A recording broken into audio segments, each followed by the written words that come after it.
الحمد لله رب العالمين، والصلاة والسلام على سيد الأنبياء والمرسلين محمد وعلى آله وأصحابه أجمعين، أما بعد، فأعوذ بالله من الشيطان الرجيم، بسم الله الرحمن الرحيم. يا أيها الذين آمنوا لا تتبعوا خطوات الشيطان، ومن يتبع خطوات الشيطان فإنه يأمر بالفحشاء والمنكر. صدق الله العظيم. معزز سامعین کرام، صدر جلسہ، مہمانان اعزام، آج کی اس محفل میں میری تقریر کا موضوع آج کا بگڑا ہوا معاشرہ اور ہماری ذمہ داریاں ہیں. بارگاہ یزدی میں دعا کیجئے کہ خالق کائنات مجھے صحیح بات کہنے اور پوری امت مسلمہ کو اس پر عمل کرنے کی توفیق عطا فرمائے.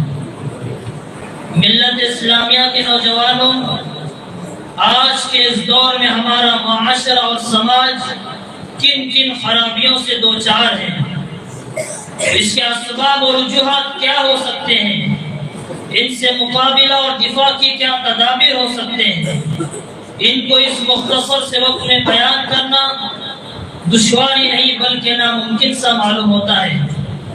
لیکن سر دست دور حاضر کے بعد شدید فتنوں کا اجمالاً اور بعض کا تفصیلاً ذکر کر دینا مناسب سمجھتا ہوں.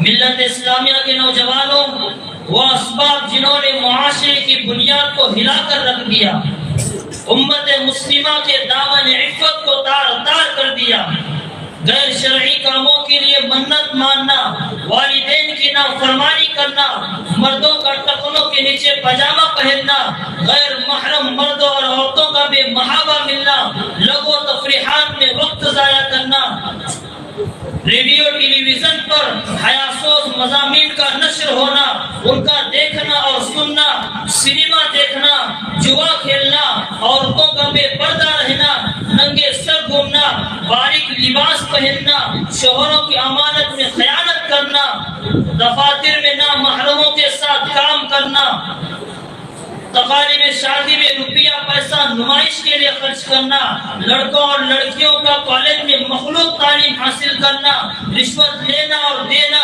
سود لینا اور دینا، غیبت کرنا یا سننا، الغرض بہت سی خرابیاں ہیں جو آج ہمارے معاشرے میں جاری و ساری ہیں.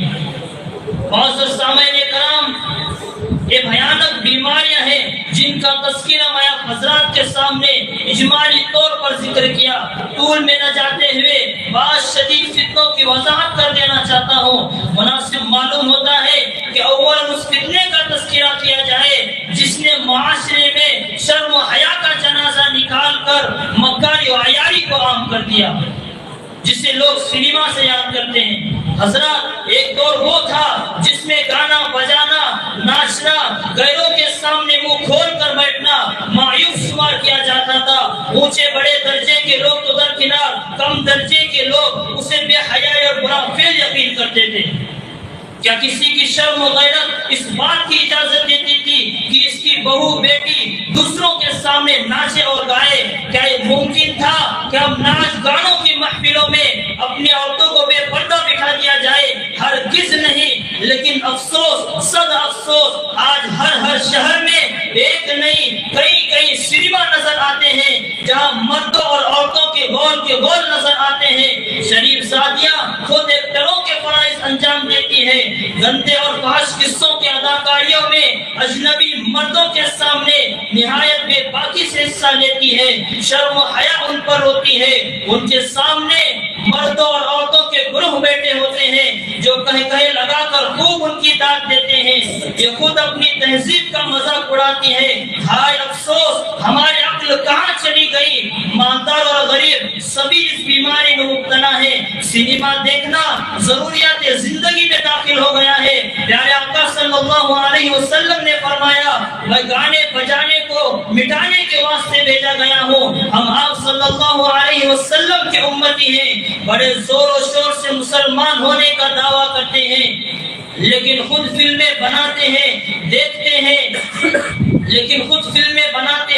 دیکھتے ہیں جب باہر نکلتے ہیں تو سینکڑوں ہزاروں گھروں پر نظر پڑتی ہے تو چاروں طرف لعنت کے اینٹینا نظر آتے ہیں جس سے ریڈیو پر فلمیں آتی ہے. جو کہا جاتا ہے ٹی وی دیکھنے سے معلومات میں اضافہ ہوتا ہے, ٹی وی دیکھنے سے کارخانوں کی پیداوار کا پتہ چلتا ہے, ٹی وی دیکھنے سے ہڑتالوں کے اسباب معلوم ہوتے ہیں, ٹی وی دیکھنے سے جدید تحقیقات کا پتہ چلتا ہے, ٹی وی دیکھنے سے انسان کی زندگی میں ترقی کی راہیں کھلتی ہے, ٹی وی دیکھنے سے انسان ترقی کرتا ہے, ٹی وی دیکھنے سے بچے ہوشیار ہوتے ہیں.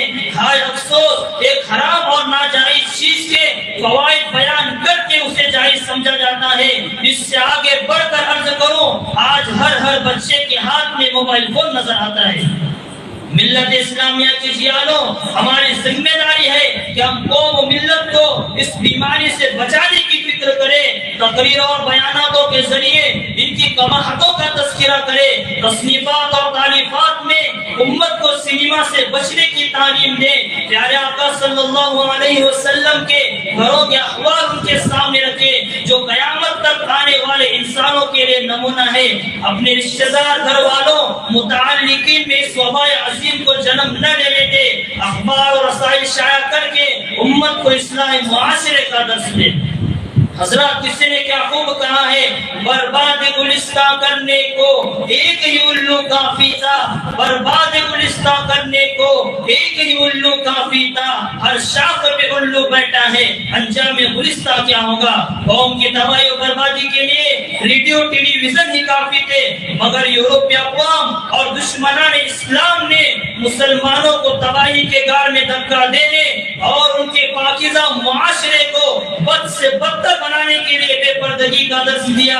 مغربی تہذیب کی اس آواز پر خواتین حضرات نے لبیک کہا اور شریعت مطہرہ کے پاکیزہ حکم کو پسے پشت ڈال کر بے پردہ گھومنے لگی. چنانچہ تاریخ شاہد ہے حضرت آدم علیہ السلام سے لے کر پیارے آقا صلی اللہ علیہ وسلم تک غیر محرم مردوں اور عورتوں کے باہم اختلاط کو ناپسند سمجھا گیا. موسیٰ علیہ السلام نے جب مدین کا سفر کیا جو عورتیں کنویں پر کھڑی تھی اس کی وجہ بھی نہیں بتلائی جاتی ہے کہ وہ عورتیں مردوں کے ہجوم میں گھسنا پسند نہیں کیا. پردے کا حکم نازل ہونے سے پہلے ترمذی شریف کی روایت کے مطابق حضرت زینب بنت جہش اپنا چہرہ دیوار کی طرف کی ہوئی بیٹھی ہے.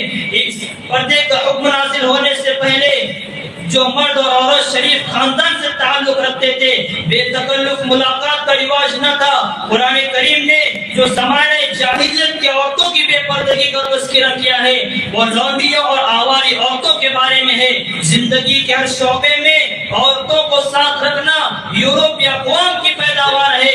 یورپی اقوام کا یہ عمل پہلے نہ تھا بلکہ ماضی سے ہٹ کر بعد کی پیداوار ہے. عزیز دوستوں شریعت مطہرہ نے پردے کے فوائد اور نقصانات کو سامنے رکھ کر پردے کا حکم دیا. چنانچہ تاریخ شاہد ہے کہ پردے سے دینی اور دنیاوی فوائد ہیں, بے پردگی سے بے شمار نقصانات ہیں. بے پردگی معاشرے کی بنیاد کو ہلا کر رکھ دیتی ہے.